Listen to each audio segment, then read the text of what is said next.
हम्म तो कंसिस्टेंसी देख लेते हैं आज। Topic consistency.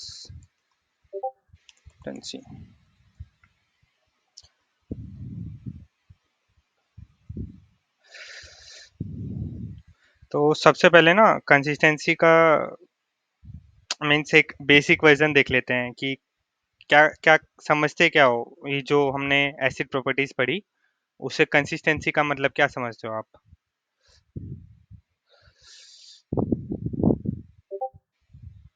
बताओ।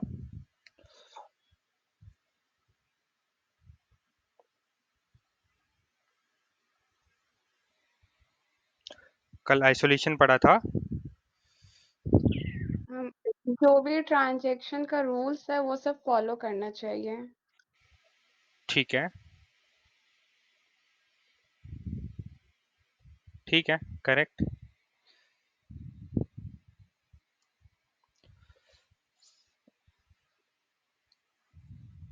मतलब एक तरीके से हम अगर डेटा कंसिस्टेंसी की बात करें तो हम बोलते हैं कि हमारा डेटा सही होना चाहिए। ठीक है। इसका मतलब क्या होता है? मतलब कंसिस्टेंसी का मतलब है आपका डेटा हमेशा एक वैलिड, लॉजिकल और करेक्ट स्टेट में होना चाहिए हर ट्रांजैक्शन के बाद।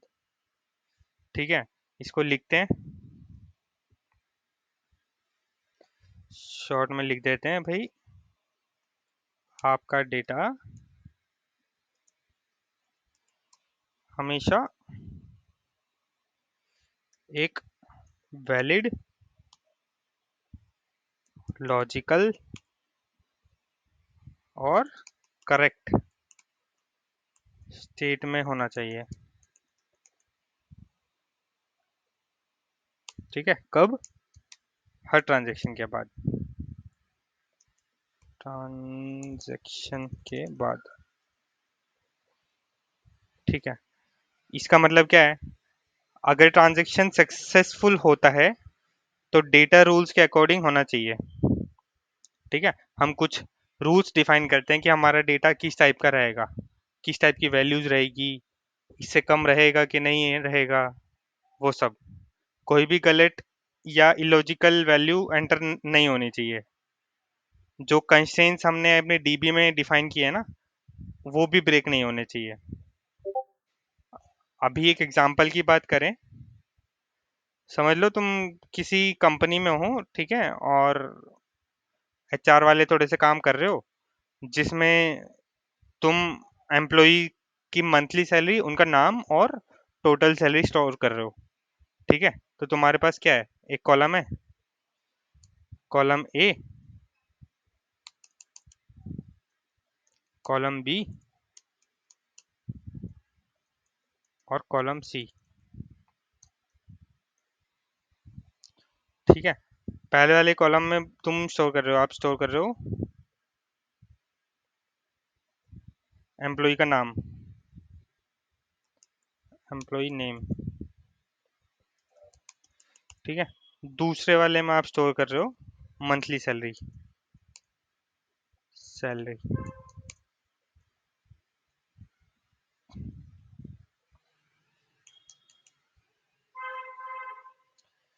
तीसरे वाले में आप स्टोर करो ईयरली सैलरी उसकी, ईयरली सैलरी।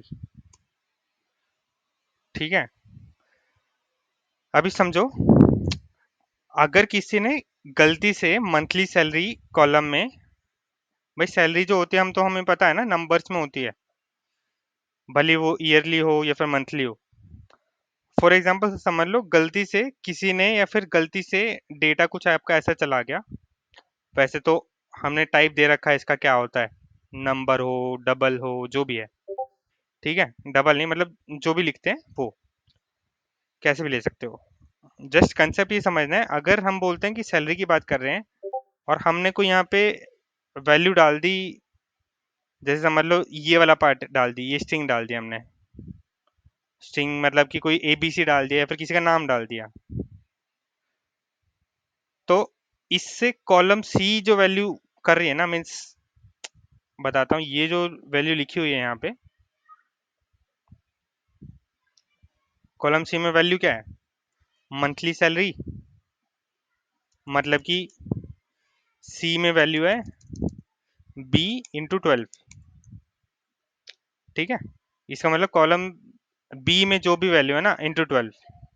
अभी यही वैल्यू अगर हमारी एबीसी या फिर कुणाल, बिप्लब, वरुण, कोमल, जो भी हो गया, कुछ भी हो गया, तो इससे इसकी वैल्यू पे इफेक्ट पड़ेगा? बिल्कुल। हमारा तो वही फॉर्मूला ही क्रैश हो गया ना। तो हम्म। इसको बोलते हैं डेटा कंसिस्टेंसी का ब्रेक। ठीक है, अभी हम्म। हमारे पास ना दो टाइप की कंसिस्टेंसी होती है। पहली कंसिस्टेंसी होती है डेटा कंसिस्टेंसी, ठीक है, और दूसरी कंसिस्टेंसी होती है रीड टाइम कंसिस्टेंसी। ठीक है, एक एक करके देख लेंगे कंसिस्टेंसी का क्या मतलब होता है, कितने टाइप की होती है। अभी पहले लेते हैं टाइप्स ऑफ कंसिस्टेंसी। पहले अभी पढ़ते हैं हम जो है डेटा कंसिस्टेंसी। इसको बोल कैसे होती है, लॉजिकल या बिजनेस यूजली को फॉलो करती है। ठीक है, इसका एग्जांपल देख लेते हैं क्या हो सकता है।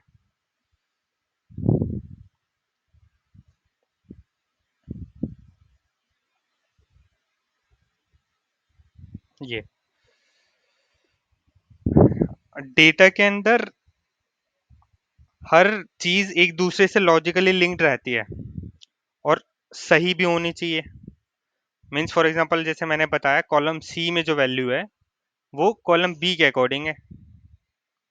ठीक है, ये तो चलो एक कॉलम हो गई। कई बार हमारे पास केस रहते हैं, एक केस ले लेते हैं। होटल में जाते हो तो ऑर्डर देते हो, समझ लो वो उस होटल में जा रहे हो, ऑर्डर दे रहे हो, तो एक अच्छा सा होटल है, उन्होंने ये सारी एंट्री जो हो रही है ना वो एक टेबल में स्टोर कर रहे हैं। तो एक टेबल है तुम्हारे पास, समझ लो ऑर्डर्स टेबल, जिसमें कॉलम है एक तो ऑर्डर आईडी और दूसरा है कस्टमर आईडी।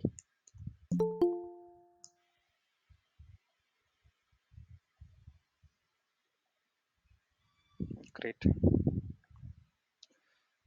ठीक है, सेम दूसरी जो टेबल है तुम्हारी है कस्टमर्स टेबल, जिसमें एक है कस्टमर आईडी और दूसरा है नेम।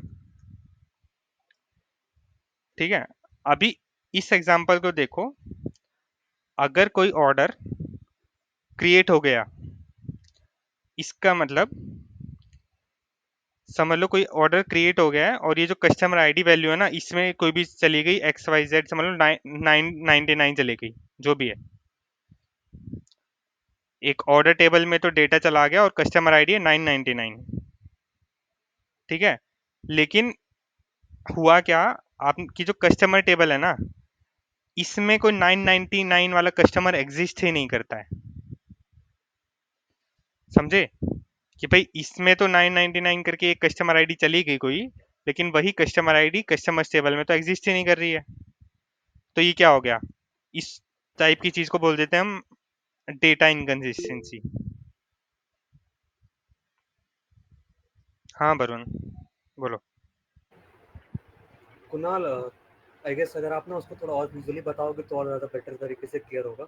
आप वहाँ पर ही डेटा को फीड करके बताओ, वो मतलब आई गेस ज़्यादा अच्छे से समझ में आएगा लोगों को बाकी। चलो कोई बात नहीं, वैसे कर लेते हैं। मतलब एक ऑर्डर्स का टेबल बना दो, एक कस्टमर्स का टेबल बना दो वहीं पर ही, हाँ एंड आप वहाँ पर डेटा फीड कर दो और एट द सेम टाइम आप उसको एक्सप्लेन करोगे उस टाइम में भी, और लोगों को और ज़्यादा विजुलाइज होगा। एक चलो कोई बात नहीं। कुणाल जो बताने की कोशिश कर रहे हैं, are you able to guys like recall it?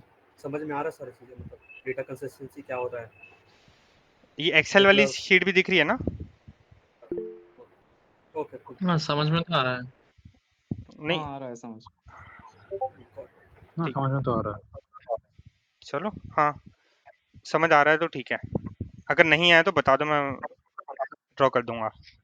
Simple सी है, मतलब ऑर्डर टेबल है एक, दो कॉलम है, कस्टमर टेबल है उसमें भी दो कॉलम है। ऑर्डर में दो एट्रीब्यूट्स है और कस्टमर में दो एट्रीब्यूट्स है। हाँ, अभी जब कस्टमर आता है, कस्टमर ऑर्डर देता है, तो जब कस्टमर ने ऑर्डर दी तो कस्टमर टेबल में कोई एंट्री जानी चाहिए पहले तो, और उस एंट्री के बेस पे ऑर्डर टेबल में जानी चाहिए एंट्री। ठीक है, तो मेरा यही कहना है, ऑर्डर टेबल में तो चली गई लेकिन वही एंट्री कस्टमर टेबल में है ही नहीं। तो बोलते हैं भाई ऑर्डर टेबल में आई कहाँ से, नहीं समझ आ रहा, ये तो इनकंसिस्टेंसी हो गई। कौन सी टाइप की इनकंसिस्टेंसी हो गई? तो हम बोलते हैं ये हो गई डेटा इनकंसिस्टेंसी। ठीक है, चलो एक एग्जांपल ये हो गया। दूसरा एग्जांपल भी हो सकता है। क्या हो सकता है? देखो, दूसरी में अगर लें, आप इंस्टाग्राम यूज करते हो तो समझ लो उसका डेटा कहीं पे स्टोर हो रहा है। तुम कोई पोस्ट देखते हो, पिक्चर देखते हो और उसको लाइक करते हो। तो ये होता है किसने लाइक करी, किसकी फोटो थी, कौन सी फोटो थी, फोटो की आईडी क्या थी, फोटो कहाँ पे स्टोर थी। ठीक है, लाइक जिसने करी, उस लाइक की भी आईडी एक, मान लो समझ लो कस्टमर आईडी, जिसने जिस यूजर ने लाइक किया उससे लिंक कर दिया उसको। ठीक है, तो एक तरीके से तुम्हारी एक टेबल हो गई फोटोज, जिसमें कौन कौन से कॉलम है बता देना। अभी भी मैं नहीं समझ रहा, मैं लिख कर दूंगा। आईडी, फोटो की आईडी। दूसरी हो गई ब्लॉब। मैंने एक बार अपना ब्लॉब में लोकेशन दिखाई थी आपको किस टाइप की होती है। ठीक है, हाँ हाँ और उसके बाद हो गया एक कॉलम, किसी फोटोज पे कितने टोटल नंबर ऑफ लाइक्स आए हैं। ठीक है, टोटल लाइक्स ऐसे। दूसरा हो गया लाइक्स। लाइक्स नाम की भी एक टेबल है जिसमें है फोटो आईडी और यूजर आईडी, किसने लाइक किया वो। अभी आप देखो इसी फोटो में, मतलब इसी टेबल, इन दो टेबल्स में अगर किसी फोटो का टोटल लाइक्स हो गया 9। ठीक है, टोटल लाइक्स हो गया 9, लेकिन ये जो लाइक टेबल है, इस टेबल में फोटो के लिए सिर्फ 7 ही रोज हैं। टोटल नंबर ऑफ रोज 7 ही है, समझ रहे हो? तो जब इस वाली टेबल में टोटल नंबर ऑफ रोज 7 है,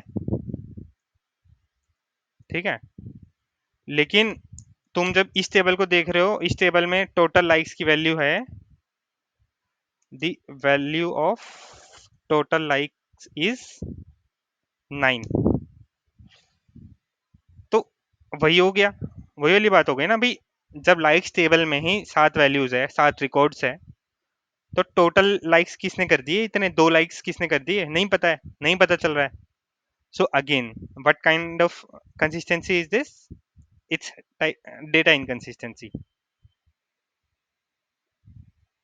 ठीक है, तो इससे क्या होगा? हम्म तो ये इनकंसिस्टेंट डेटा हो गया।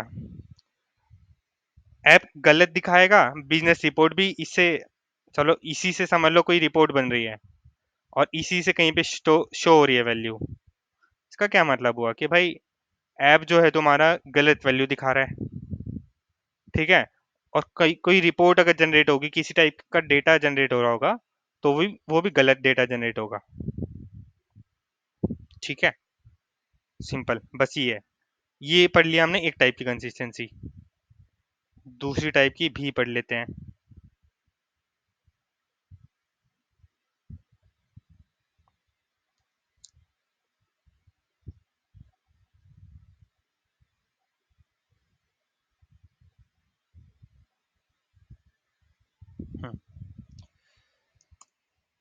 Read time consistency.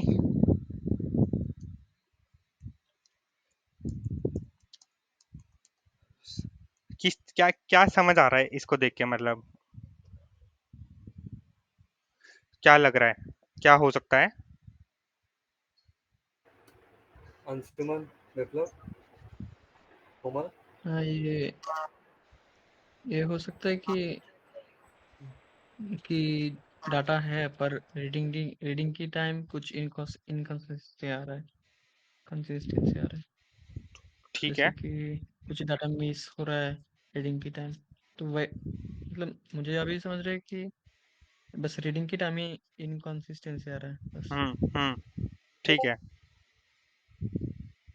Real time में स्टेट अपडेट रहेगा बिकॉज इस सब टेबल में सेम एक ही टाइम पे रहेगा रीड टाइम, अम, ऐसा कुछ। हाँ अगर ठीक वो है। रीड और राइट एक ही टाइम पे होता है सो रीड नहीं होगी कुछ एंट्रीज ऐसा। देखो रीड और राइट एक ही टाइम पे होता है, आपने ये बोला हाँ, हाँ लेकिन अलग वही अलग सोचा ट्रांजेक्शन्स था होते हैं मैं। ना। अपनी ट्रांजेक्शन्स क्या होता है मतलब, अलग अलग बैंक में कई सारे ट्रांजेक्शन्स होते हैं, मीन्स कई सारे कस्टमर्स एक साथ पेमेंट करते हैं, समझ रहे हो, हाँ एक दूसरे को। तो ठीक है, कोई नहीं, समझते हैं इसको। आ, समझ लो जब आप कोई सिलेक्ट क्वेरी चलाते हो, क्या आपको सही और स्टेबल रिजल्ट मिल रहा है, ये चीज हम आपको चेक करनी है। लिखते हैं इसको।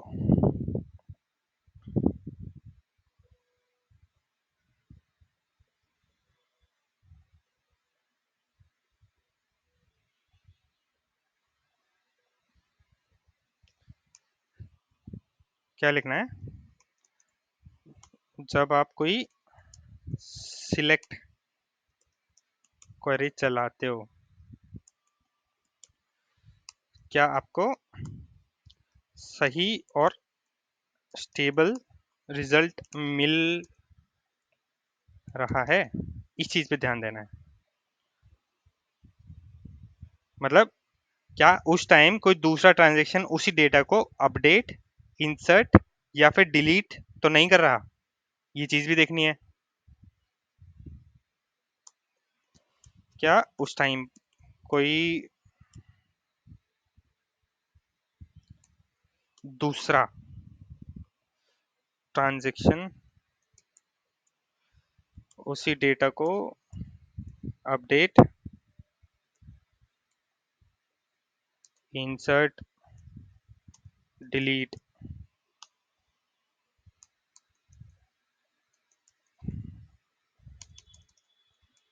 तो नहीं कर रहा, और अगर कर रहा है, हो सकता है पॉसिबल, जैसे अभी क्या नाम था, कल्पक कह रहे थे, हो सकता है भाई, भाई कर रहा हो दूसरा ट्रांजैक्शन। तो इस केस में हम क्या बोलते हैं, अगर हाँ,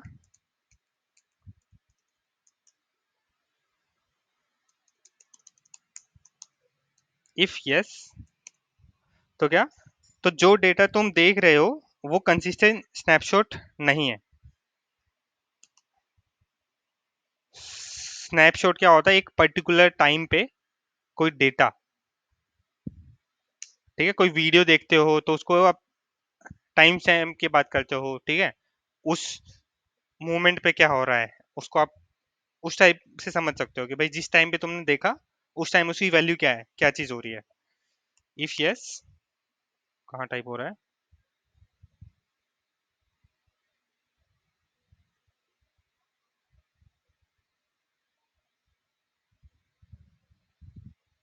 इफ यस,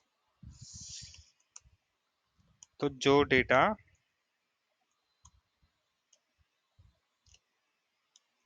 हम देख रहे हैं वो कंसिस्टेंट स्नैपशॉट नहीं है, ठीक है।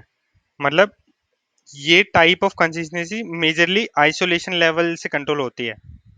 मींस यही हमने देखा था ना आइसोलेशन में कि भाई जो भी ट्रांजैक्शन होगा अपने आइसोलेशन में होगा, हाँ हाँ। ठीक है।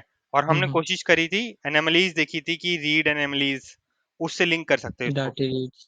है ना, हाँ हाँ बिल्कुल। तो हमने आइसोलेशन लेवल में read committed, repeatable read etcetera, ये सब, इन सब चीजें की बारे पढ़ा था ना ऑलरेडी। तो इन सब चीजों को हाँ। ध्यान में रखना है, ठीक है। तो हम्म। वही वाली चीज अभी याद करो, ठीक है। यहाँ पे अभी समझ लो कुछ प्रॉब्लम्स आ सकती है, जो कुछ प्रॉब्लम जैसे बैंक की बात करते हैं, हमने कल बैंक की बात करी भी थी लास्ट लेक्चर में। पहला ट्रांजेक्शन हो रहा है, उस ट्रांजेक्शन ने 100 रुपये डिडक्ट कर लिए पहले अकाउंट से, ठीक है।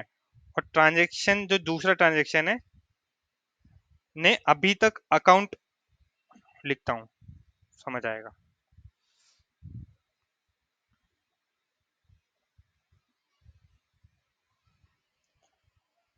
एग्जाम्पल ऑफ कौन सा था, बैंक ट्रांसफर, ठीक है।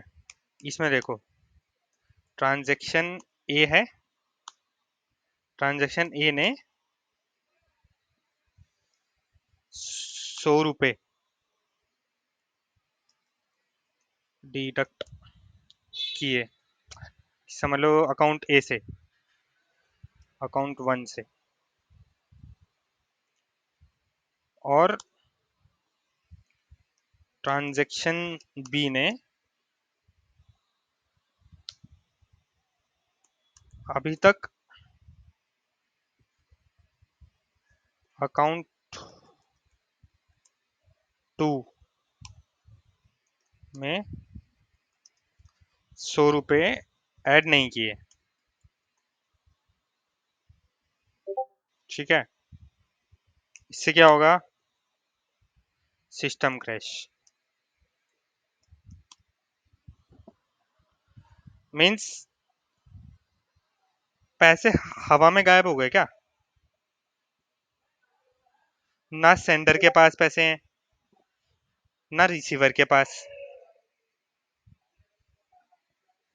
क्या हुआ, मतलब पैसे पैसे कहाँ गए। इस टाइप का इश्यू जो होता है ना, एटोमिसिटी के बारे में पढ़ना, मतलब पार्शियल अपडेट, मतलब कि पैसे एक अकाउंट से डिडक्ट तो हो गए लेकिन दूसरे में ऐड ही नहीं हुए, ठीक है। ये इश्यू है। और कंसिस्टेंसी का भी इश्यू है ये, और एटोमिसिटी का भी है। कंसिस्टेंसी का की क्यों है, पहले देखते हैं एटोमिसिटी का जो रूल है वो क्यों ब्रेक हो रहा है यहाँ पे इन ट्रांजेक्शन में। कि भाई पार्शियल अपडेट हुआ है ना, जब इस वाले अकाउंट में पैसे आए नहीं तो ये ट्रांजेक्शन एक क्यों अपडेट हो गया, मतलब अकाउंट 1 का बैलेंस क्यों अपडेट हो गया।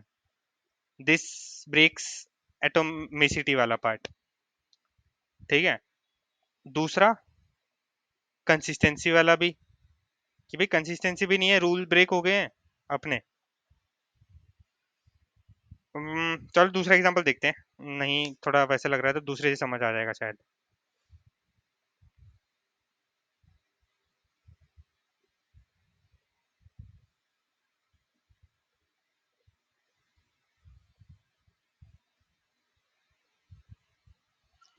ये इंस्टाग्राम वाला ले लेते हैं, इंस्टाग्राम एग्जांपल, इंस्टाग्राम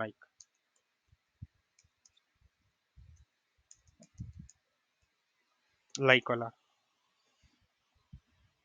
विप्लव ने फोटो लाइक किया, ठीक है।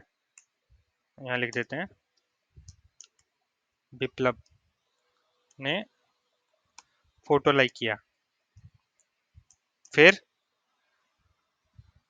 ऐप ने लाइक्स जो टेबल है अपनी बनाई थी, जिससे टेबल में एक नया रिकॉर्ड कर दिया होगा, कर देना चाहिए, रो इंसर्ट कर दिया। लेकिन फोटोज वाली जो टेबल थी अपनी, फोटोज डॉट टोटल लाइक जो हमने ऊपर लिया था, वही वाली बात है। ये फील्ड अब अपडेट ही नहीं हुई,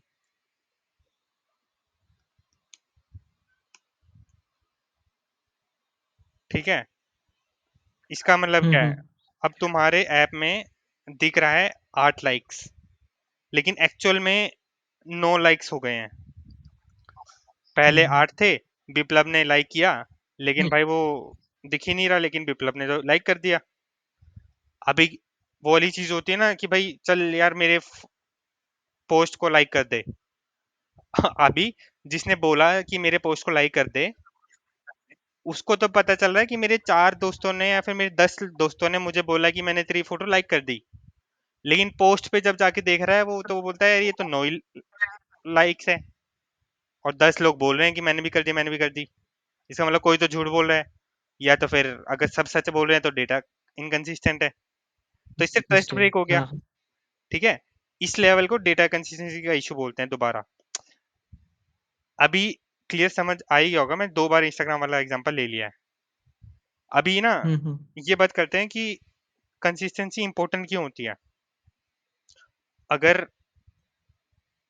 कोई बोले कि भाई कंसिस्टेंसी जरूरी क्यों लग रही है तुम्हें, छोटी सी चीज है, छोटी सी चीज तो नहीं है। देखो, अगर डेटा इनकंसिस्टेंट हो गया ना, तो रिपोर्टिंग होती है, कई रिपोर्ट्स जनरेट होती है, वो रॉन्ग हो जाएगी।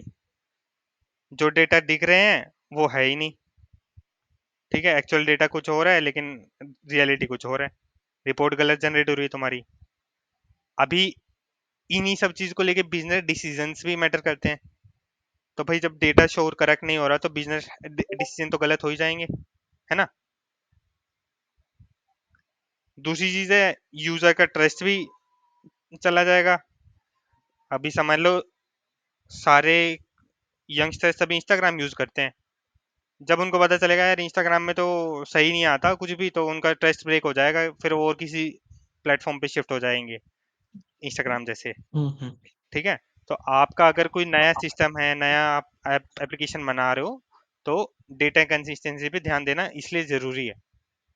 उससे बस थोड़ा सा नहीं होगा कि भाई थोड़ा सी तो है ये प्रॉब्लम हो रही है, आपके लिए छोटी प्रॉब्लम है, बट जो यूजर हैं उनका ट्रस्ट ब्रेक हो जाएगा, उनको पसंद ही नहीं आएगा ऐप का यूज करना।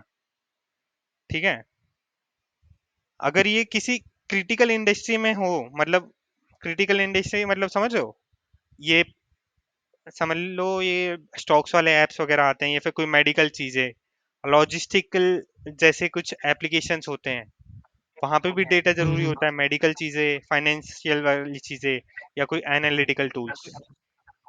तो ये हम्म तो बिल्कुल एक्सेप्टेबल ही नहीं है कि कंसिस्टेंसी तुम्हारी नहीं रहेगी। इसका मतलब क्या है भाई, हम यही समझे, क्या समझे, consistency is equal to must, necessary. बहुत जरूरी है भाई। अभी कोशिश करना इस सेशन के बाद एटोमिसिटी के साथ इसको कंसिस्टेंसी को जोड़ के देखना। ठीक है, तो मतलब तुम्हें सारी चीज अभी तो एक ही चीज लगेगी। एटोमिसिटी के बारे में बात करूंगा ना, तो एटोमिसिटी यही कहता है कि भाई ट्रांजेक्शन, इंडिविजुअल ट्रांजेक्शन अपने में हो रहा है, दूसरा ट्रांजेक्शन फेल होगा, ये नहीं होगा।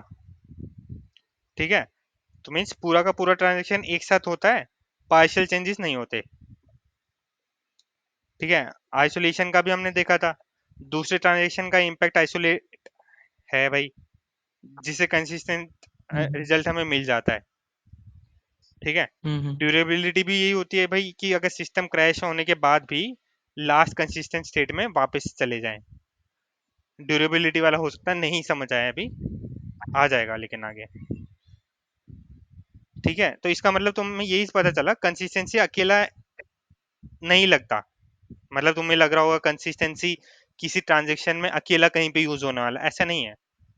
जबकि बाकी जितने भी हमारी प्रॉपर्टीज हैं मिलके इंश्योर करती है कंसिस्टेंसी। हम्म। ठीक है, अभी बताओ कुछ है तो ठीक, नहीं तो आगे बढ़ते हैं। तो यहाँ पर दो ही टाइप है क्या, वो डाटा इनकंसिस्टेंसी और रीड टाइम इनकंसिस्टेंसी? हाँ, दो टाइप्स ठीक है, और किसी को पूछना है कुछ।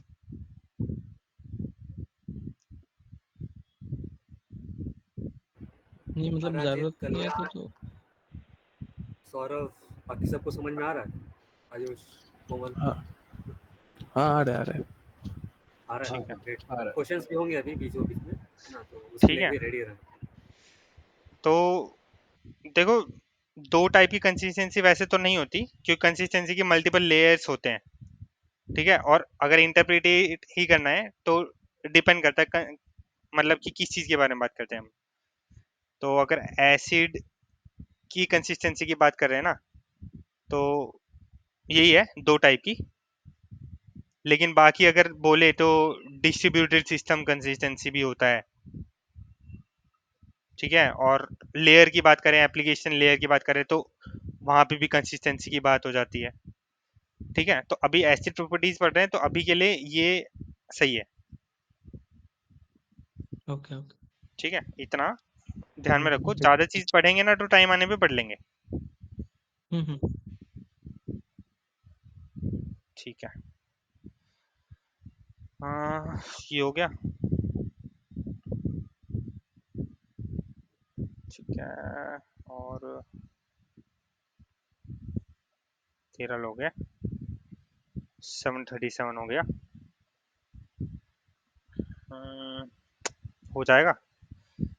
कैप थ्योरम और थोड़ा सोच रहा था मैं।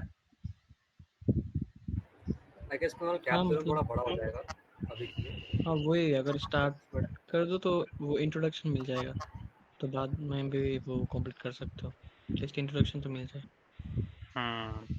ठीक है, इसका बंद कर देते हैं,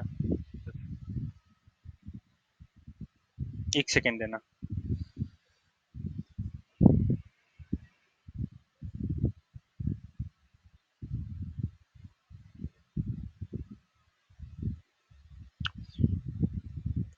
ठीक है।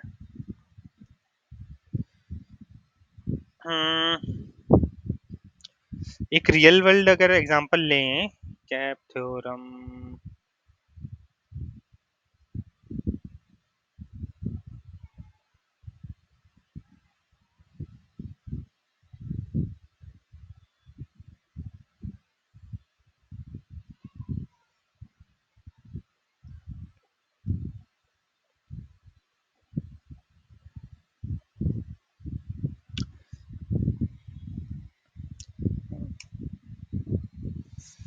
थ्योरम और अभी अभी नहीं तो कल के लेक्चर में ये दो मिक्स करके पढ़ लेंगे। कंसिस्टेंसी, ठीक है। कंसिस्टेंसी की बात हो रही थी, तो ये इसको इससे लिंक कर लेंगे, देख लेंगे क्या होता है। हाँ कुणाल, कुणाल आप कुछ बोल रहे तो वो म्यूट है।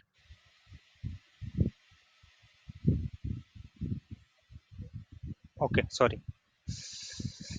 हाँ, तो कैप थ्योरम देख लेंगे थोड़ा सा, और कंसिस्टेंसी की बात कर रहे हैं ना, तो एक इवेंचुअल कंसिस्टेंसी भी देख लेंगे क्या होता है।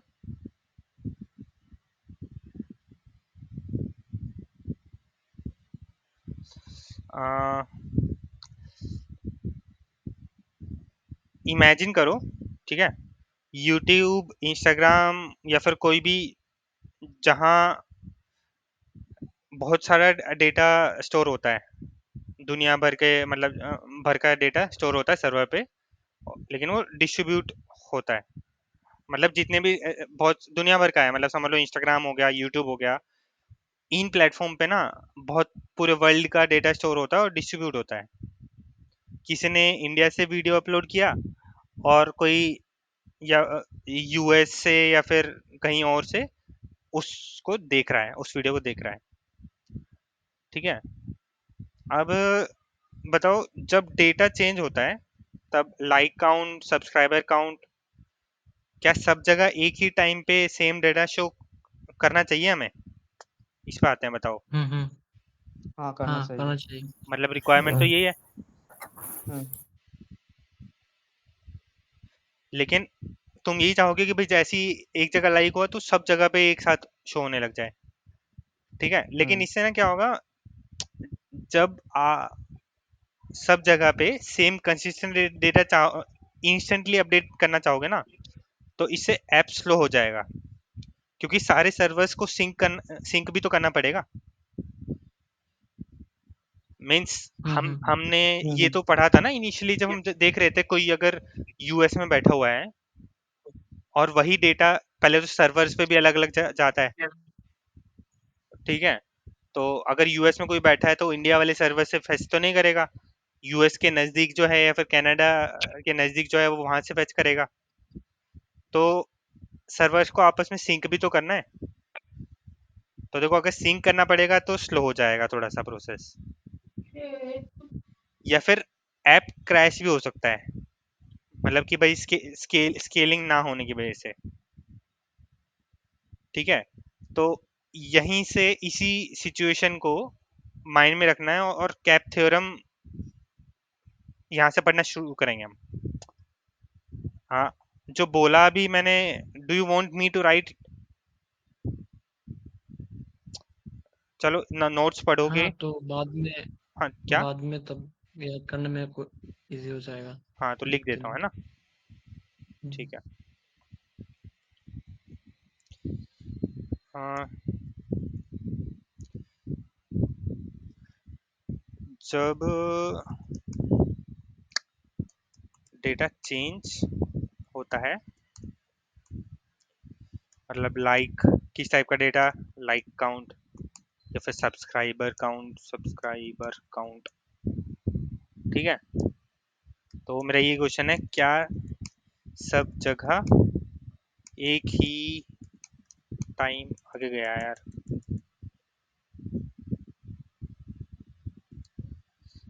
एक ही टाइम सेम डेटा शो करना चाहिए? ठीक है, ये मेरा क्वेश्चन था, लेकिन आपने कहा यस। ठीक है भाई, अगर आपने यस कहा तो फिर मैंने बोला भाई इसे प्रॉब्लम, थोड़ी बहुत प्रॉब्लम हो सकती है। क्या प्रॉब्लम हो सकती है?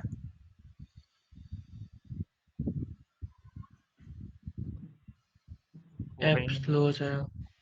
हाँ ठीक है, नहीं मैं कुछ ढूंढ रहा था इधर, मिला नहीं, वो डॉटेड वाला पॉइंट्स वाला होता है ना वो।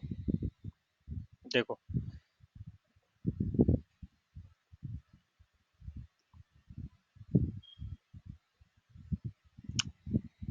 अगर सब जगह पे सेम कंसिस्टेंट डेटा देना चाहोगे इंस्टेंटली, इंस्टेंटली, तो क्या होगा? तो ऐप स्लो हो जाएगा। क्यों हो जाएगा? क्योंकि सारे सर्वर्स को सिंक करना पड़ेगा। ठीक है, और या फिर ऐप क्रैश भी हो सकता है स्केल ना होने की वजह से। ठीक है, तो यहाँ से आपका कैप थ्योरम का इंट्रोडक्शन है कि भाई ये प्रॉब्लम है। हम्म,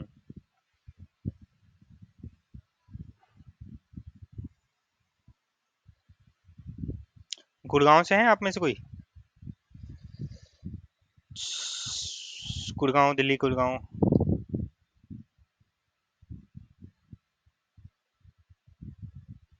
कोई नहीं। देखो, यहाँ से हम बोलते हैं cap theorem, large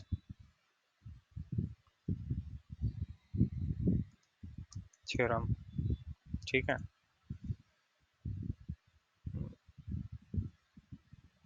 massage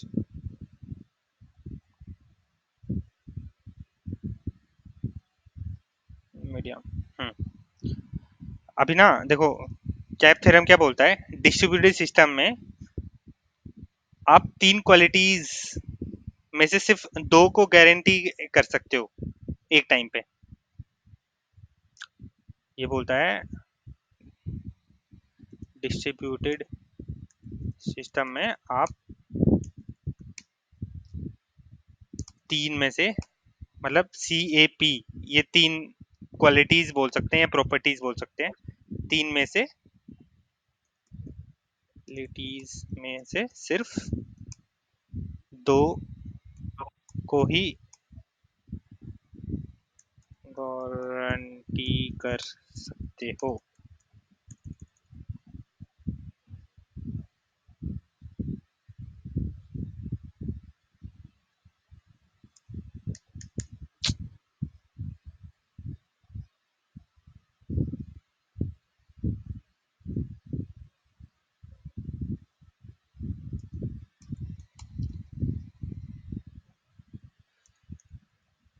at a time. ठीक है, अभी कुछ प्रॉपर्टीज होती है, क्या कैप का मतलब क्या होता है, इसको प्रॉपर्टीज भी बोल सकते हैं, टीज, और इसका मीनिंग भी होता है कुछ, देखेंगे। सी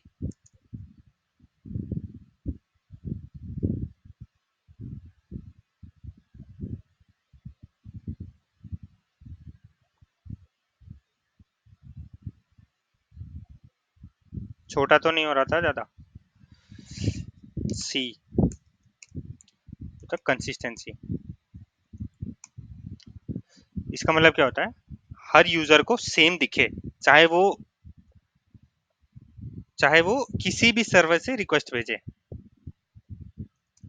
इसका मतलब है वाइट कलर,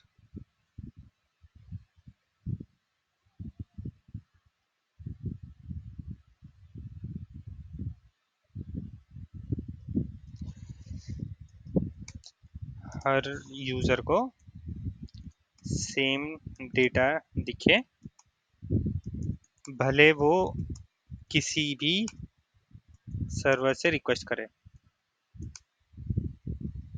भेजे, मतलब जो भी है भेजे। ठीक है, ओके, इसका मतलब तो ये हो गया। और बाकी दो प्रॉपर्टीज, सी ए,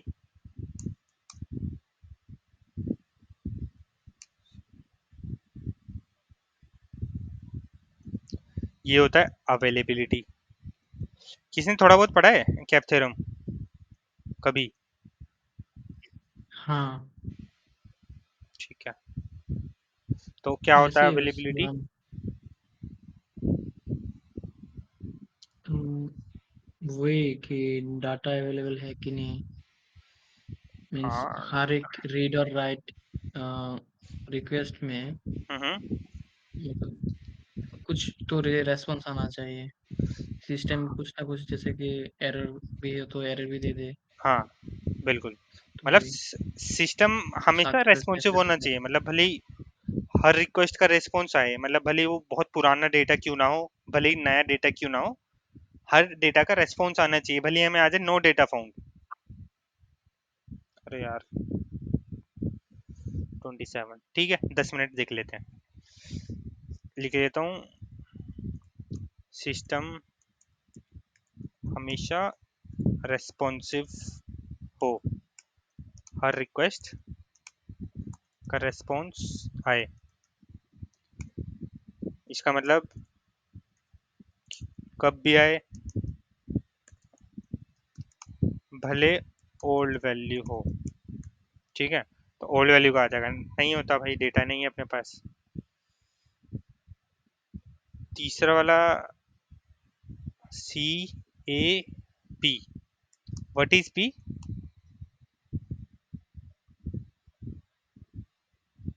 विप्लव? Partition tolerance, partition partial tolerance, partial, partial, partition ही अरे होता है। अरे एक सेकंड, पार्टी, पार्टीशन होता है। पार TI1 T I party, T I one. TI1। हाँ ओके, हाँ,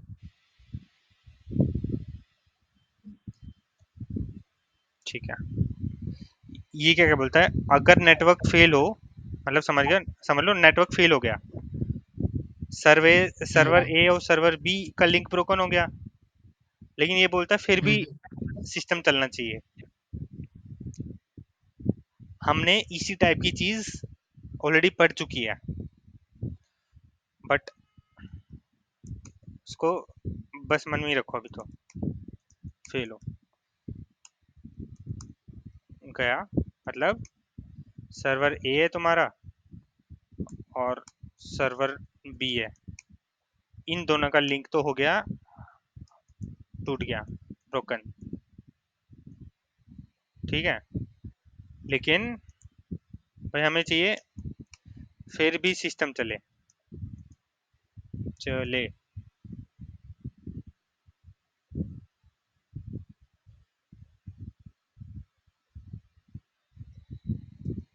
ठीक है। एग्जाम्पल देख लेते हैं, रियल लाइफ एग्जांपल ही लेते हैं हम हमेशा। यूट्यूबर्स की बात हो रही थी तो सब्सक्राइबर्स की बात करते हैं यूट्यूब पे। तुम मतलब कभी नोटिस किया है कि यूट्यूब बोलता है 6.1 के सब्सक्राइबर्स, मतलब ये नोटिस तो करी होगी ना यार, यूट्यूब बोलता है 6.1, 5.5 के। हाँ। कभी ये नोटिस किया है वो एग्जैक्टली कभी नहीं बोलता हम्म कि भाई ये तो 6.1 के दिखा देता, लेकिन कभी एग्जैक्टली नहीं बोलता कि 6124, 6136 नहीं दिखाता ये, है ना। इसका ये रीजन, शायद क्रिएटर को दिखाता है, हाँ सॉरी, ये शायद क्रिएटर को दिखाता है कि एग्जैक्ट नंबर क्या है, मुझे पता नहीं, शायद दिखाता है। ठीक है, क्रिएटर वाला तो शायद पता नहीं, मैंने देखा नहीं कभी, मेरे को आइडिया नहीं है। बट ये जो आपको दिखाता है ना यूजर्स को, मतलब मल्टीपल यूजर्स को दिखा रहा है, तो क्रिएटर तो यार देखो वन है ना, एक ही है। अगर क्रिएटर को हाँ, दिखाता है भी है तो क्रिएटर तो एक ही है, लेकिन एक ही उसी है, हाँ। उसी क्रिएटर्स के अगर मल्टीपल कंट्रीज में यूजर्स है, मतलब सब्सक्राइबर्स है, तो वो तो एक राउंड ऑफ करके दिखाता है ना, 6.5, 6.3, 6.10, मतलब 9, ऐसा हम्म जो भी है। तो सबको कोई एग्जैक्टली नहीं दिखाता है,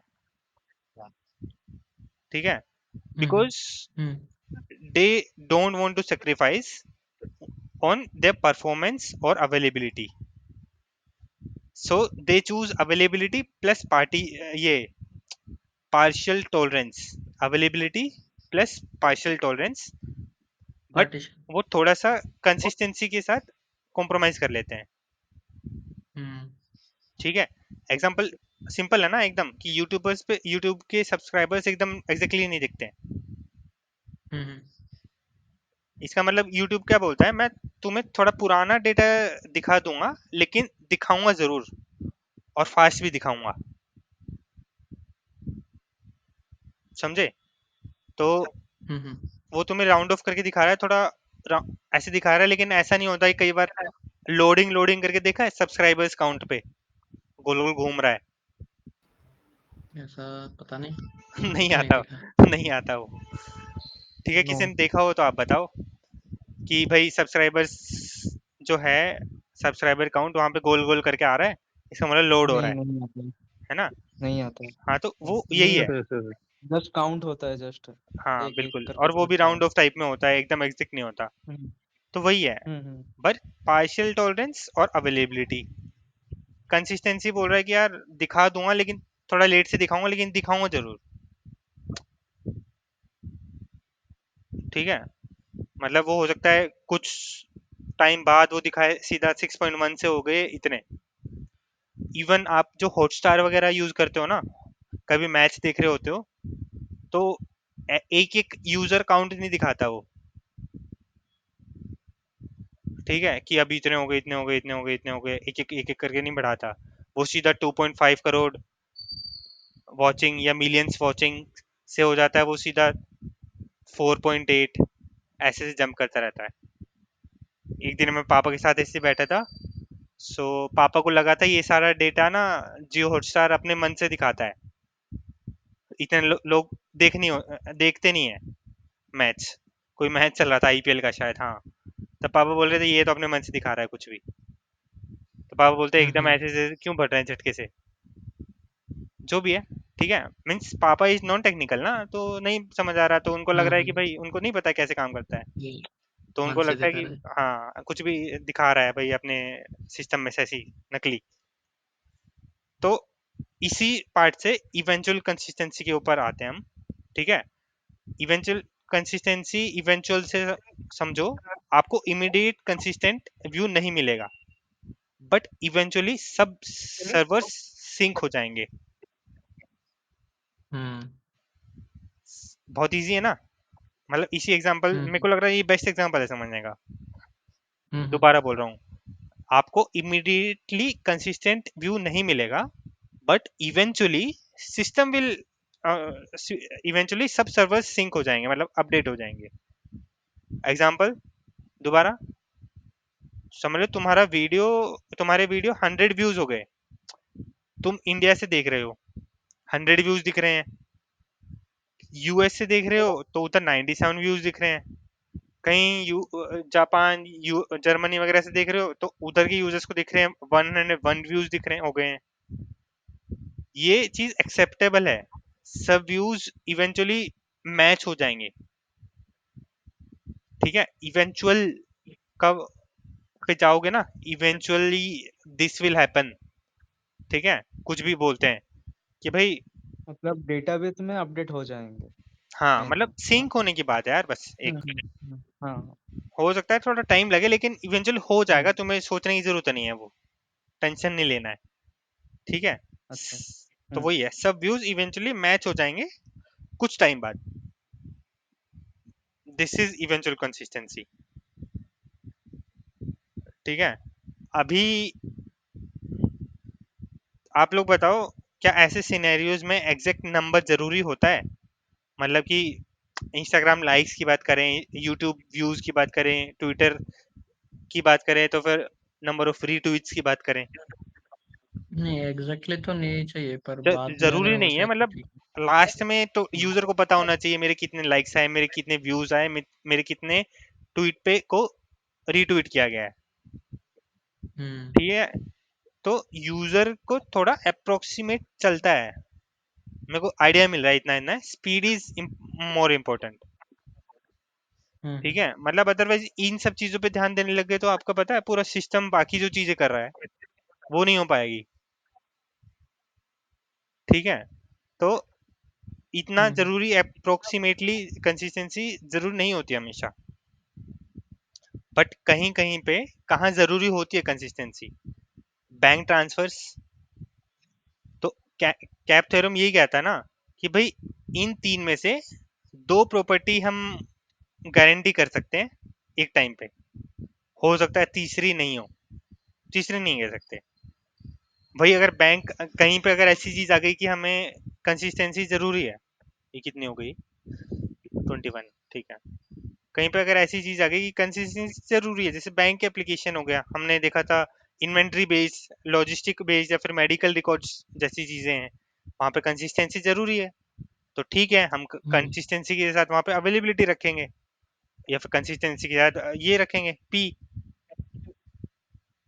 पार्टीशियन, मैं भी इसको पता नहीं, पार्टिशियल पता क्या क्या पढ़ा हूँ, ठीक है, ये रखेंगे। मतलब बैंक ट्रांसफर्स 100 रुपए गए तो दूसरे अकाउंट में 100 रुपए आने ही चाहिए, ये बैंक बोलता है कंसिस्टेंट रिजल्ट चाहिए हमें, ठीक है। मेडिकल रिकॉर्ड्स की भी यही बात है, ई कॉमर्स साइट्स पे जो तुम इन्वेंट्री अपडेट्स देखते हो उनकी भी यही बात है, ठीक है।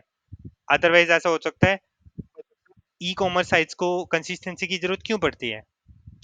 समझ लो 5 ही आइटम्स लेफ्ट है, 6 यूजर्स या 7 यूजर्स ने एक साथ पेमेंट कर दी, बाद में पता चल रहा है कि भाई ये तो हुआ ही नहीं है, ठीक है। यहाँ पर इवेंचुअल कंसिस्टेंसी नहीं चलेगी इस इन सब केसेस में जहाँ पे कंसिस्टेंसी जरूरी होती है, ठीक है। यहाँ पे स्ट्रॉन्ग कंसिस्टेंसी डिमांड करते हैं, भाई भाई हमें तुरंत जल्दी जल्दी कंसिस्टेंसी चाहिए। मच्छर आ गए,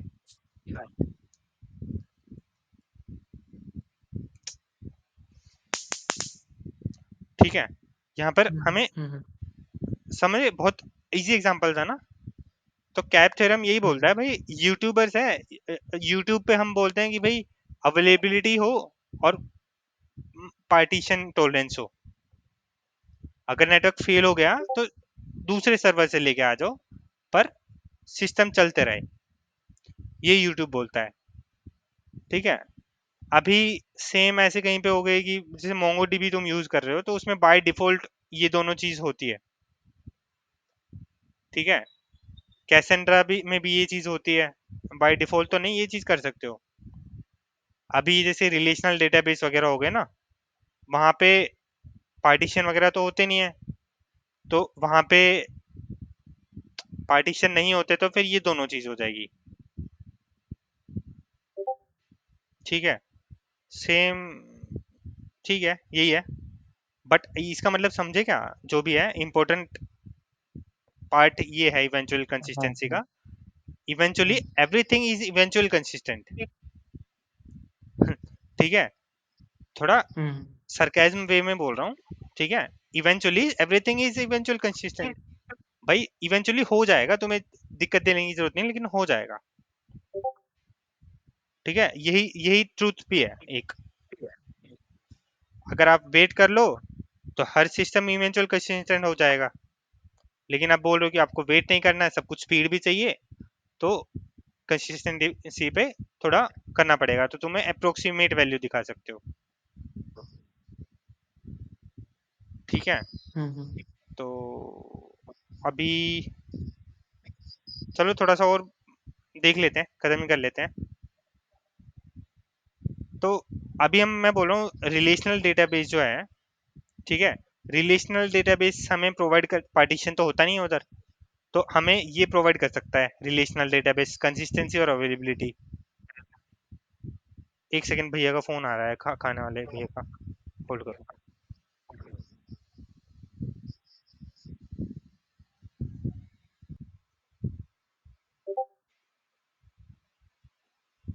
सॉरी, वो खाने वाले भैया का कॉल था। तो ये भी अपडेट कर दिया है, चल रहा है। आवाज भी आ रही है ना? ठीक है हाँ ठीक है। हम्म,